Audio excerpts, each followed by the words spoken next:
Fall semester 2025 is underway, with the University of Illinois system reporting a record enrollment of 101,000 students. Today, a conversation with University of Illinois system president Tim Killeen on the Trump administration's challenges to higher education. We need to do a better job of expressing the narrative, expressing the good public uplift that comes from post-secondary education. How much of the sector brought that on itself? I think a significant piece, frankly. And later, a talk with Charles Isbell, the new chancellor of the University of Illinois Urbana-Champaign, on what he's learned on the job so far, his role in the state's upcoming Quantum Park, and how he plans to adapt to federal funding cuts to higher education. What the point of this place is to educate and to be an ongoing conversation with everyone locally and everyone as you get in bigger and bigger circles and out into the whole wide world. I'm Brian Mackey. From Illinois Public Media, this is a special edition of the 21st Show on WILL-TV. Tim Killeen is the president of the University of Illinois system, consisting of three main universities in Chicago, Springfield, Urbana-Champaign, plus a hospital and health system, rural extension services, and more. Killeen is a researcher in geophysics. We talked about higher ed in our state, plus the challenges of public perception and President Trump's administration. This was recorded at Illinois Public Media Studios in early September. One quick note, IPM is licensed to the University of Illinois, but our journalism operates independently of the school. President Killeen, welcome back to the 21st Show. Thank you, Brian. Thanks for having me back. So what does it mean when Americans stop trusting their universities? Well, there has been an erosion of public trust and confidence in the higher ed sector, writ large nationally. No question about that. Paradoxically, perhaps, trust in University of Illinois has been going the other direction. So we do annual surveys, so we're seeing some gain, at least in Illinois, of what we bring to the state of Illinois. And we're seeing it in word clouds, that where the word expensive is getting smaller, etc. Innovation is becoming a bigger word cloud. So we may, I'm paid to say this, but we're a little bit of an outlier in terms of public trust and confidence in our university at this time. And I ascribe a lot of that to our commitment for keeping our quality up, world-class education at an affordable price in the state of Illinois and opening our doors ever wider. Now, that said, there's no question that there are headwinds on public trust and confidence, and they typically get couched in terms of too elite, too disconnected from the real realities of everyday life, kitchen, table kind of issues. Affordability is a major concern, I think, of people. And then this question about, is a degree still worth it for social mobility and advancement? And I think we do have a narrative here that has positive responses to all of those critiques. And we try to document that in quantitative ways. But there's no question that our sector has been under, quizzical examination now for a few years. And I have to say that part of that is the responsibility of the sector, that we need to do a better job of expressing the narrative, expressing the good public uplift that comes from post-secondary education. How much of the sector brought that on itself? I think a significant piece, frankly. In what ways? I think a sense that, almost trust us. The cost thing was very significant, I think, over the last decade and a half. If you look at it in historic terms, you go back to the early 70s. That's when the federal government started to invest in post-secondary education. The state started to withdraw from post-secondary education, and that tilted the balance away from public funding towards more family funding through tuition rates. And I think you see in our whole sector, and we're not immune to this at the University of Illinois, you see an increase in tuition to the point where it becomes the question, is it still worth it? Now, we would argument vociferously that absolutely, yes, it's worth it. $1 spent by a family in tuition returns itself multifold, $1 million earned more over a career, all those things we have now. But I think the sector brought it on itself through cost to some significant degree and a little disconnected from the realities of everyday life in a fast-changing environment. So we need to redouble our efforts in not just projecting a positive narrative, but having a positive narrative to project. And that's what we're trying to do, really, in a laser-like focus here at our university. We're trying to have that positive narrative, excellent, world-class education at an affordable price, open to anybody who's deserving, has worked hard to get here, and then good outcomes, right? Successful graduation rates, successful retention rates, good jobs that pay well going forward, whether you're in arts and humanities or, STEM fields. And that's really an important contribution. It's the public good that has to flow from our university. And so we have a great narrative. We're working on the substantive nature of that narrative. We need to do, frankly, a better job of articulating it out to the... and when we go on the state tour, we find good receptivity to the fact that our university is growing. We've kept our costs massively sub-inflationary for the last 10 years. We're committed to that. And it's a world-class education that launches careers into the future. And then we keep track of people. And there's some good objective metrics of positivity that we need to kind of express. Now, I warn you, Brian, I'm an optimist, so I always see a glass half full. Right? Yeah. I don't see many glass half empty, but I do acknowledge that public trust has eroded in our sector, and it's our responsibility to reclaim that. How would you characterize the University of Illinois' relationship with the federal government and federal agencies right now? Okay, we just have an hour to talk about this. This is a Joe Rogan-length podcast. We can stay for three if you want. Okay, very good. The federal government and federal agencies are very important partners for us, have been for many, many years.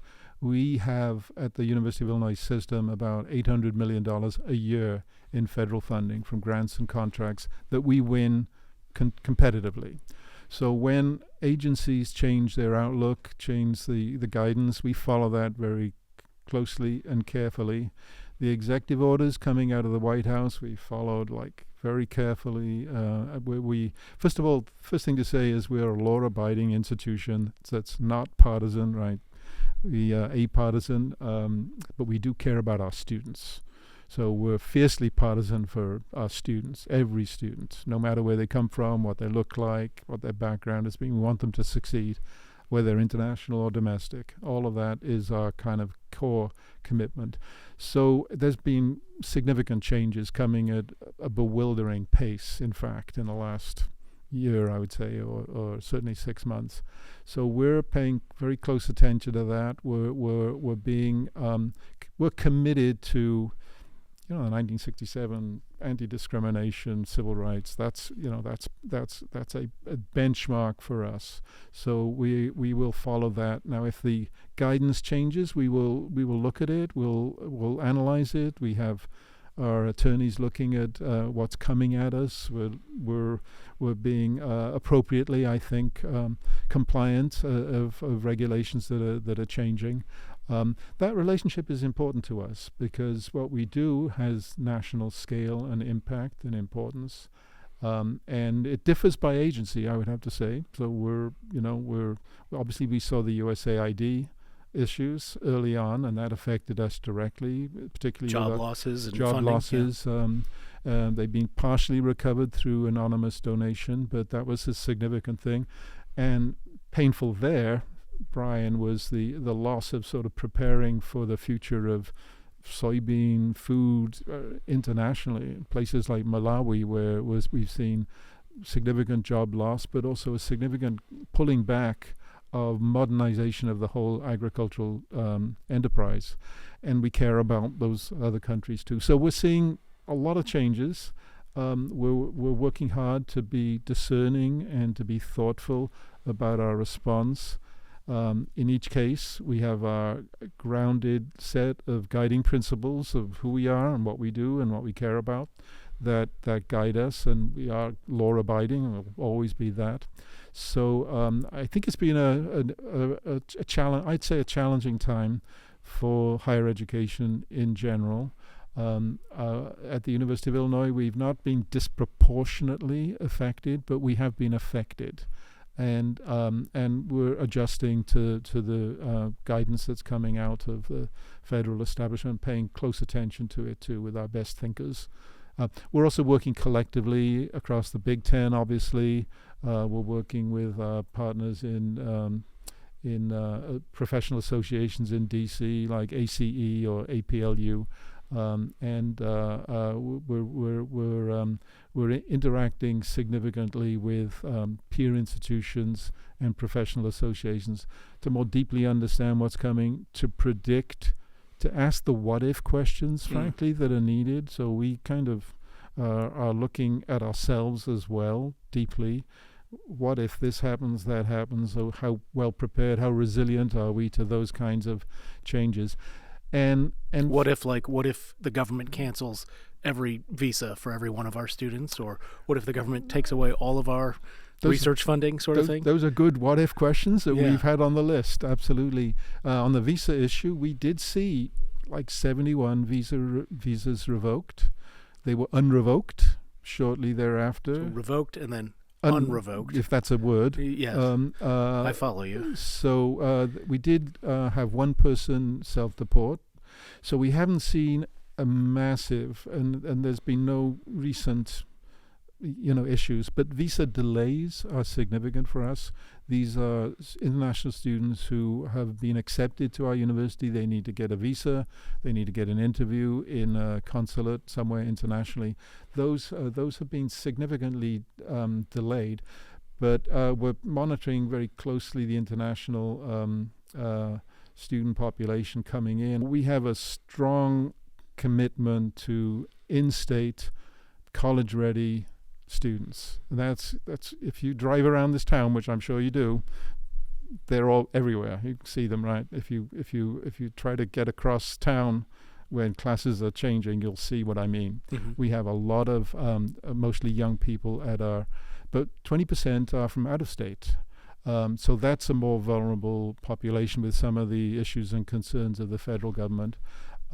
So we'll still be here no matter what, but we're going to, when I say looking at it, we're looking at the fiscal implications of rapid change in enrollments and tuition rates. We're looking at the fiscal implications of loss of grants, terminated grants. So we have had those. We've had some of those. But our research volume is still over $1 billion, $1.4 billion last year. So we're looking at the financial implications. We're also looking at what I am concerned about, which is anxiety and trepidation, that, when you don't know, when you can't predict the future very clearly and another shoe drops over there, even if it doesn't affect you directly today, there's some concerns that might be expressed as well. So you mean among students, staff, faculty? Students, staff, faculty, Everybody's paying attention to the news media, and I am too, but I limit my outrage to like 20 minutes a day. That's enough. That's fine. Get on with the rest of the day. That's just one segment of our show. Huh? Well, yeah. I'm joking, of course, but there's probably something healthy to that, though. I think you've got to look after yourselves, and we need to look after particularly these young people who are leaving their homes perhaps for the first time, coming to a very, different kind of setting, reading the newspapers, on social media, exposed to a lot of things, and we're concerned about mental health of our students, staff, and faculty as well. So we're working on all of those fronts. As you know, and you sort of alluded to some of the issues, particularly with international students. I mean, the State Department says it's going to be revoking visas for Chinese students in certain fields and those with ties to the Chinese Communist Party. I wonder, how you respond. I wonder how you respond to concerns that some international students might pose security risks, and American universities have not been taking those seriously enough. Well, we're aware of those criticisms, and we're doing everything we can think of to make sure that our approach is watertight and that we're not stepping on landmines or anything like that. We do look carefully at our student body to make sure it's hardworking. We're proud of our students, extremely proud. They work hard, they perform well.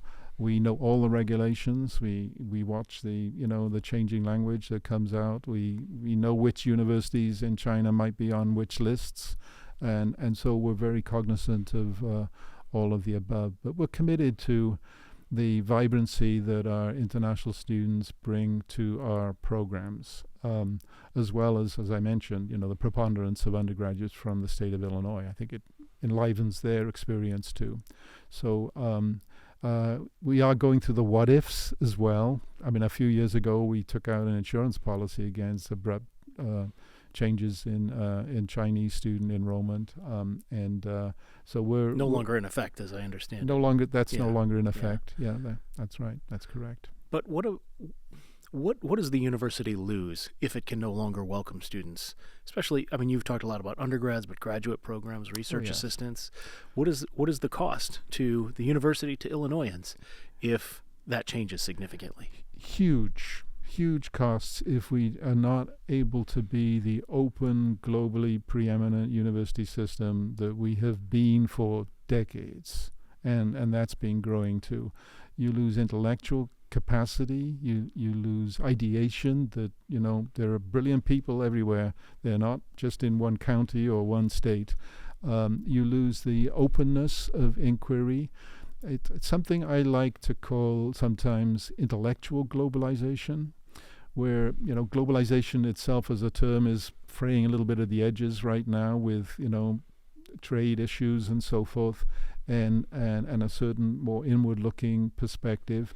But intellectual problem-solving, solutions that can help the future prosperity of humankind is going to require that kind of open inquiry. Obviously, we want to follow all the rules, and we want to respect completely national security boundaries and so forth. But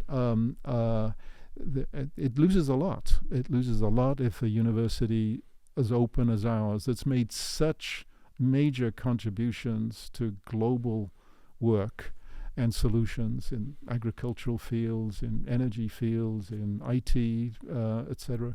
If that were to somehow be more constrained, would be a loss of vibrancy, and I think it would harm the United States leadership role into the future. So we're going to be who we are, which is generously collaborative in outlook, rule following, obviously not going anywhere close to any boundaries that might be problematic for national security or for illegal, but we know how to collaborate, and we know how to benefit from that.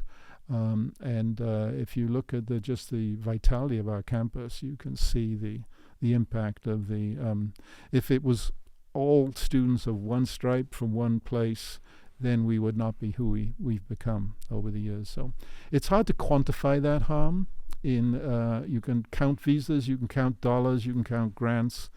It's harder to count the impact of anxiety, and I'm not going to go there. I'm not going to take advantage of that opportunity. It's harder to count lost opportunities as well. And the inventions that haven't been made. The inventions that haven't been made. And we could get into public broadcasting as well, and the seminal contributions that the University of Illinois made, both in the technologies, but also in the formation of public broadcasting entities back in the 20s, 30s, 40s, and educational. So I think our role in this sector, in a major, comprehensive, research-intensive public university, that's our place, requires us to be generously collaborative in outlook and spirit. You talked earlier about the value of a college education and making the case that there is still value at a time when a lot of people say, maybe it's been overvalued in recent years. For example, the St. Louis Fed recently noted an increase in unemployment among young college graduates aged 23 to 27, higher than the increase among people in that age range who did not go to college. Is it worth it, or make the case, how you sustain the value of a college degree as opposed to, say, trade school, specifically a University of Illinois education? Yeah, well, we can make the case, and there's a report coming out in a few weeks that we will be taking on the road on our road tour that demonstrates that economic value. The pocket value of a degree from the University of Illinois. We've assessed that. We brought in outside consultants to look at all of the aspects of that. And so we can make the really strong, cogent case that, it's of value. Now, you mentioned trade schools. They're important too. So we see public education as not just delimited by the 4-year in and out degree that we specialize in, or even the graduate degree that we specialize in, but we look at it as pre-K, K through 12, teacher preparation, community colleges, and we've got very strong relationships with community colleges. Now, transfer student population is going up. It's over 4,000 now and growing. Then we see it as, what happens after your degree? How do you get to the degree, and what happens afterwards? What about adults who may have some form of college credit but don't have the credential or the degree? We need to take responsibility for that. There's some 4 million people in Illinois that are in that category. They would like to get the credential that would help them in their professional development. That's part of the overall mission. Lifelong learning as well. So it's a whole spectrum. We need to do our piece of that really, really well. But we have 3 colleges of education that study how cognitive gain from different populations, all the way going back to childhood nutrition issues and so forth. We need to take account of that whole spectrum. You might call it a set of pathways for intellectual growth and development of people at different levels. And so trade school's an incredibly important piece of that. So we support them. We are working intensely with them on making sure that credits that are obtained at community colleges are applicable. People can transfer with fewer impediments. That's really important. We know, for example, that the majority of students going into a 2-year school in the state of Illinois aspire to a 4-year degree, and a minority of those who aspire to a 4-year degree get their 4-year degree. So there are problems in this whole pathway, that need to be optimized to make sure that people don't get lost in the cracks, that there's no rebuffing of talent, that there are opportunities. It's almost like we need to use personalized educational pathways to continue to refine the whole process of higher education in the public domain. We're an important thought leader in that, have been for many years. First educational software, et cetera, et cetera, et cetera. So your question is a broader one. It's not a us versus them. The value of our degree, though, is absolutely. I'll give you the big number, what our dollar impact on the state of Illinois is annually. It's over $24 billion a year. And that's independent of the stock market going up and down. That's just the value. If you were to take University of Illinois out, the state would be $24 billion less well off. That shows, and at $1 returns $7 back to the tax base. So we like to make the case as strongly as anybody will care to listen to us that this is a profit center. An investment by the state in us returns back to the state more than any retirement program I've ever heard of.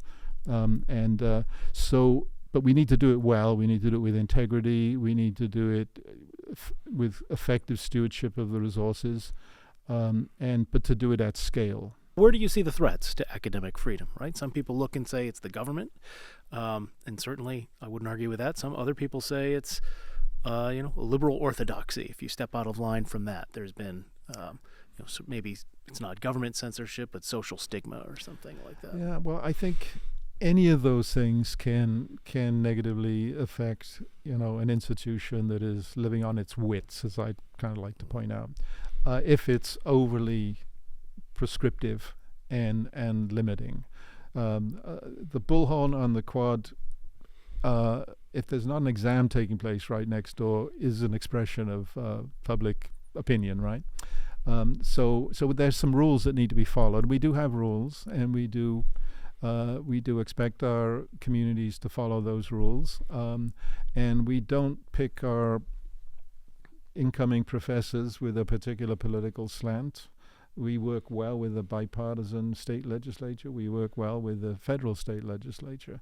We're up and down the state. And so we really try to be apartisan in that. Now, as intellectual work develops, you get, a lot of people are critical about what's going on over there and over there and over there. And we need to be discerning about what is really egregious and what is just the norm for a vibrant, university where ideas are assessed, discussed, etc. We don't expect our students to come and never be exposed to things that get their jaws to drop and, maybe make them uncomfortable. Make them uncomfortable. But on the other hand, it can't be a hostile environment for learning, right? So we've got to use discernment in all of those arenas. Yeah.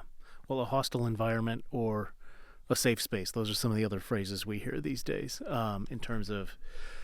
Let me ask you this. If there are faculty members who are fearful, what is the university system doing to make sure, and students, what is the university doing to proactively, make sure that their academic freedom is protected, upholding the values of a diverse learning environment, for example?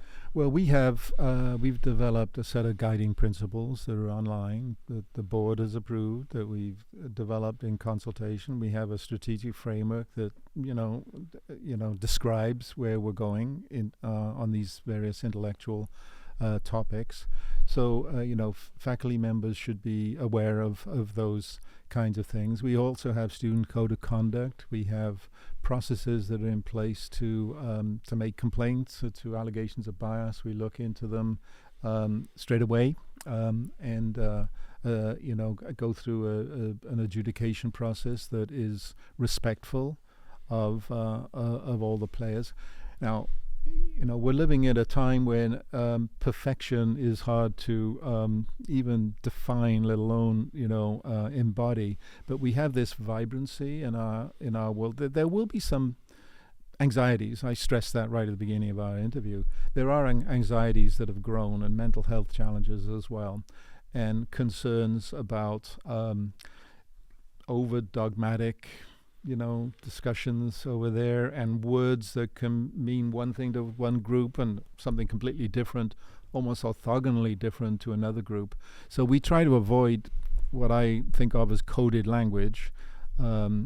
Safe spaces is one such coded language, right? It means something differential to different kinds of people. So we try to use best we can, like English, as she was invented, in ways that don't have barbs sort of buried in them. And that's easy to say and sometimes, hard to pull off altogether. We have websites that, people put up and post things, and we have all of that going on all the time. So it's an enterprise that's full of vitality, and there will be some concerns expressed that we need to really take a look at, and other concerns expressed that we can say, well, isn't that the way it should be divulged and spoken about, and isn't this a valid thing to be put on a table in counterpoise with other things as well? As you know, the Corporation for Public Broadcasting recently had its funding eliminated. That means we are taping in the Collins studio at the Illinois Public Media on the University of Illinois Urbana campus.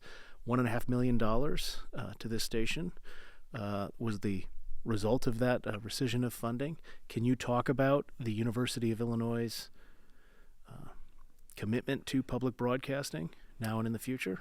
So I think the public sees value in public broadcasting significantly, and that's where the University of Illinois should be residing. The development of educational products, lectures online, significantly by U of I, some of the early educational offerings for kids online. So we have a history and a legacy of supporting public broadcasting. Now we're looking at a brave new world, right, where there's been some serious headwinds. At a time when IT and digital capabilities are moving very quickly, AI is, pervading now corporations and universities as well. And so there's a whole new family of technologies. I mean, U of I also was instrumental in developing the first electronic music, first educational software with Plato, obviously the browser everybody knows about. So we've got to continue that history of participation in your enterprise. And how that evolves in the future, we will have to work together on. But I think it's such a vibrant, vital part of, we feel like some ownership in this public broadcasting arena, and we're committed to it. And I know the College of Media here is committed to that. I know we've had some budget issues along the way, but I'm hopeful that the public contributions will fill some of the void that's taking place now with the federal support. I think that's as good a place as any to end our conversation. President Killeen, thank you for being with us. Thank you very much, Brian, and thank you for your questions. At the state's flagship university, a new year brought new leadership. Charles Isbell is the new chancellor of the University of Illinois Urbana-Champaign. Isbell is a computer scientist who was previously provost at the University of Wisconsin-Madison. The Atlanta native attended the Georgia Institute of Technology for his undergraduate studies and earned his PhD in computer science from MIT. The week before the fall semester, Isbell spoke in his office with my IPM News colleague, education reporter Emily Hayes. So it's been a few weeks since you officially took over at the leadership of the University of Illinois Urbana-Champaign on August 1st. What is something you've learned in this time that you didn't expect? Well, I don't know whether I expect it or not, but I think the big thing that I've learned over the last few weeks is that this place is as advertised. It really does care about its mission. It really is truly interdisciplinary. The people here understand that what they're doing is important, and they think very carefully about what they do. I think that's what I hoped I would see. It's what I knew from my own time visiting here over the years, but it's been really gratifying as I've gotten to meet more and more folks and to really sort of understand that they care so much about this place and understand that what they do is important. It looks like you've settled into your new office. What's something you brought with you? Oh, well, so I haven't completely settled into my office. We're still getting things together, but I brought a few things with me that are, I think, important, that mean a lot to me.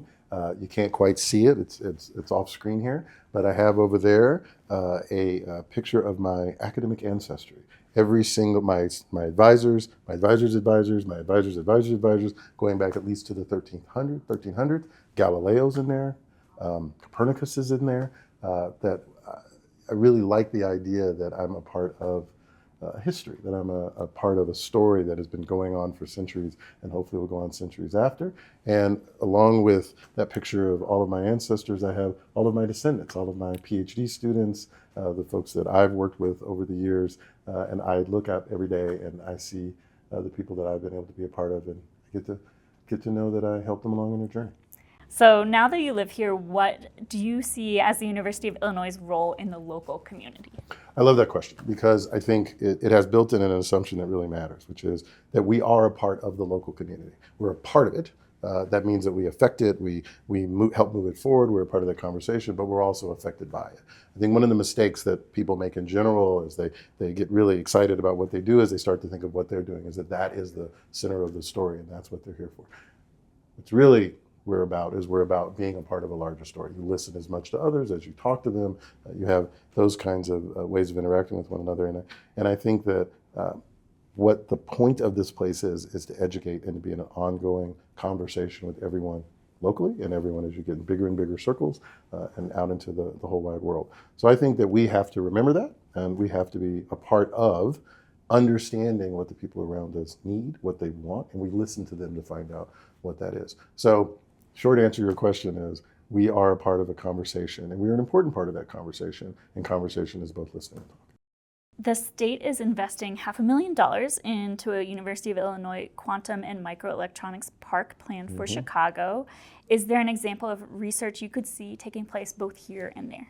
Oh, yes. In fact, I find the connection between Champaign-Urbana and Chicago, it's a corridor. It's a the work that we do here touches there, the work that is done there touches us and touches out through the rest of the state. IQMP is an amazing investment by the state. It is a partnership not just with this university, but with other universities, both within the state and out in the region and out across the country. And what it represents is a connection not just with what we do here and what our colleagues at other universities do, but also with industry, with government, with a wide variety of people. And in fact, the people who live in that part of Chicago where the buildings are going to go up, where we're going to be working with them for what should be real economic opportunity. What's special about that for me is not just all of these people are coming together and working on something, but because they are coming together and working on something, that means we have an opportunity that almost no one else has to actually make progress on something that's going to radically transform in a positive way what we're able to do. I think that investment by the state is an amazing sort of commitment to the idea that if we work together, we can change something, but also without it, it takes 10, 20, 30, 40 years to get to where we want to go, where we might be able to do that within the decade. It's incredibly exciting to me, and it connects with a ton of work that we do here, whether it's on the computing side, whether it's physics, just all of the parts that are going to have to go into making this work. I think it's one of the most exciting things that is happening in the country. Have you seen anything in the past few weeks where talking to professors where you're like, oh, this is going to be great once the park opens? Oh yeah, every conversation that I've had, there's some details I can't really talk about yet, but we'll have a nice conversation about that in the upcoming months. But what I'm seeing, even just recently, we had a board meeting about this. I could see the people who are working on the physics talking to the people who are working on the computing and beginning to see not just how to work together, but how they're going to be able to bring in the larger community. There's a whole set of hobbyists. There's a set of kids out there, 14 years old right now, who are going to be a part of this conversation. And if we can create a world where they get to be in it sooner rather than later, we're going to see that transformation happen much more quickly. So yes, all of it is going to be cool. It's all going to be very exciting. And we'll look back on it and we'll say, man, that was the right thing to do at the right time. President Trump has targeted the University of Virginia and the University of Southern California, not just Ivy League schools. Have you heard from the Department of Education? Are you preparing for them to potentially cut even more federal funds in an effort to end diversity, equity, and inclusion practices here?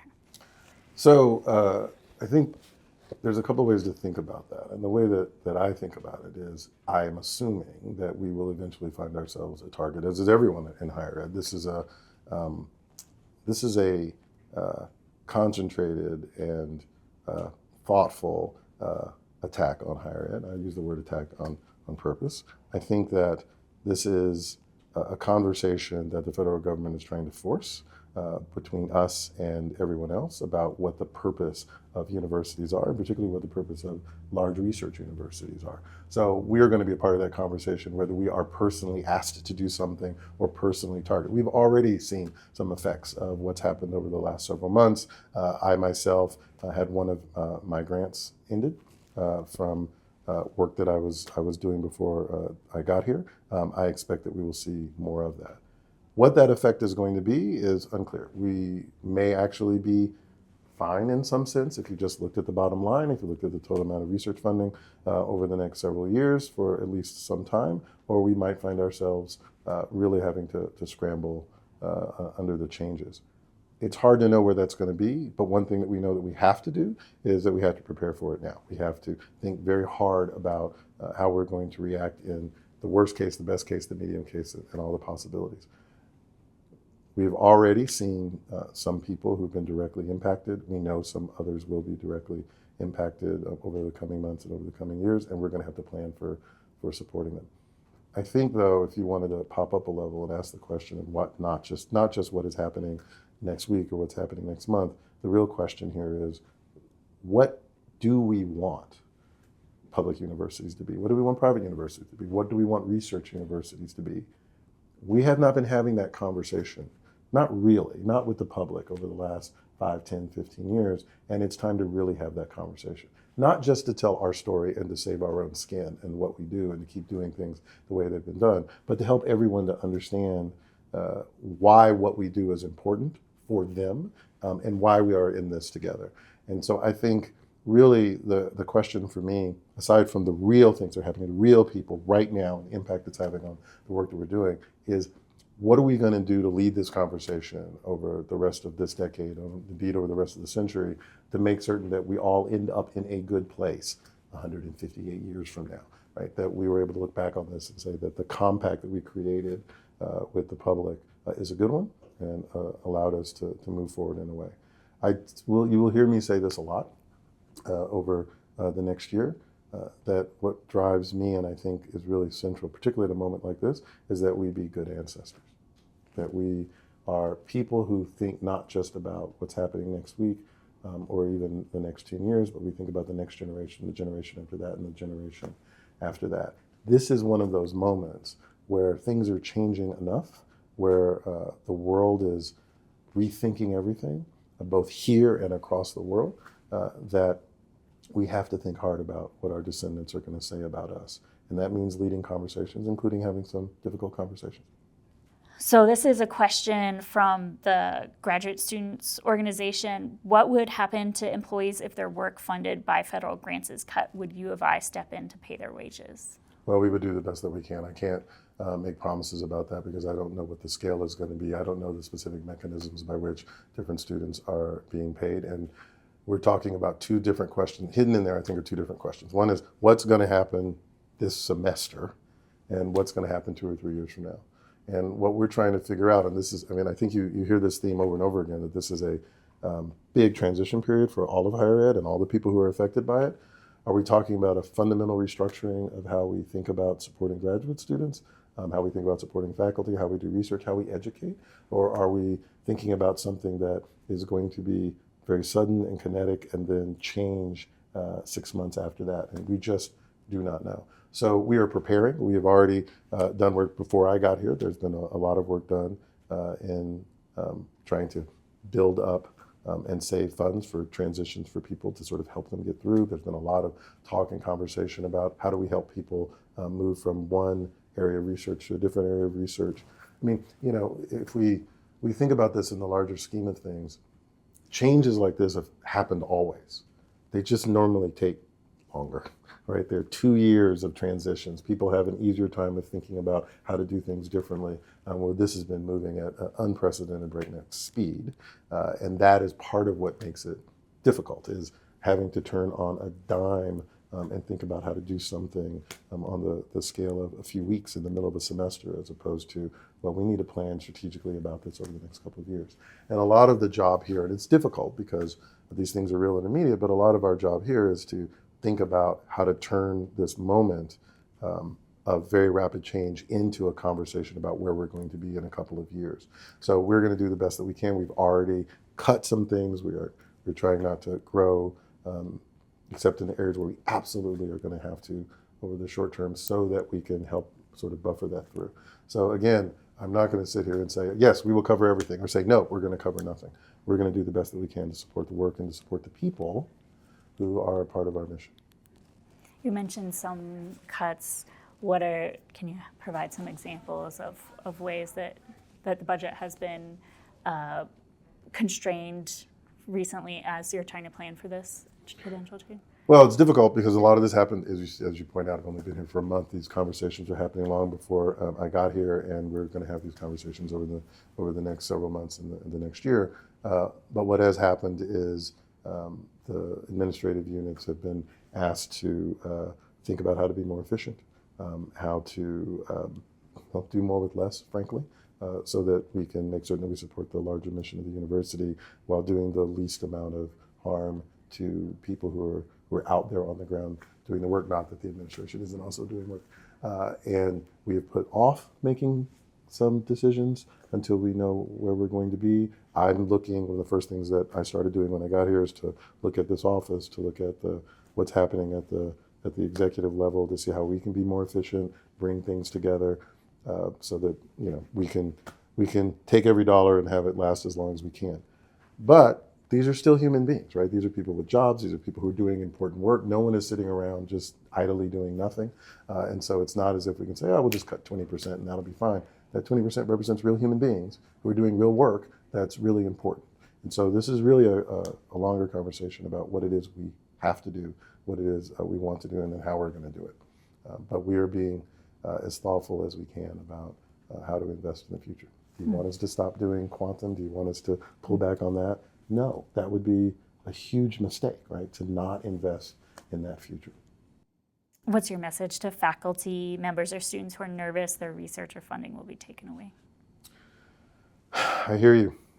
I've experienced it myself. We are seeing it happen everywhere, and a lot of it is beyond our immediate control. But what's important always to remember, and when I wake up every day, I think about this, there are three things that matter, particularly in an organization like this that's been around for well over 150 and about to go into 160 years.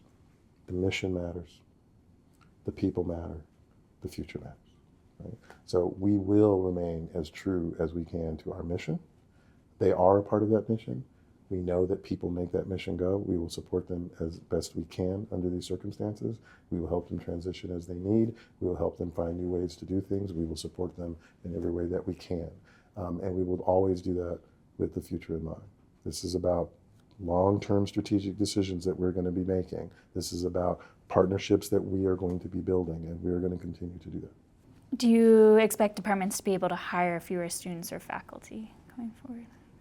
Oh, that's going to matter from department to department and place to place, where it is they want to invest. And so I don't really know the answer to that question. I think people should always ask those questions. They should have asked those questions 3 years ago. They will ask the question 3 years from now. Where is it we want to invest? Where do we want to grow? Where do we want to shift resources? And that's mostly going to be sitting out with the people who know what's going on and know where the possibilities are. And where they hit walls, where they hit constraints, resources, whatever, we will sit and we will talk that through. That was Charles Isbell, the new Chancellor of the University of Illinois Urbana-Champaign, speaking with Illinois Public Media education reporter Emily Hayes. And that brings our special to a close. You can join the 21st show weekdays at 11 a.m. on WILL AM 580 and 6 p.m. on Illinois Classical FM 90.9 or anytime on the Illinois Public Media YouTube channel. I'm Brian Mackey. Thanks for joining us.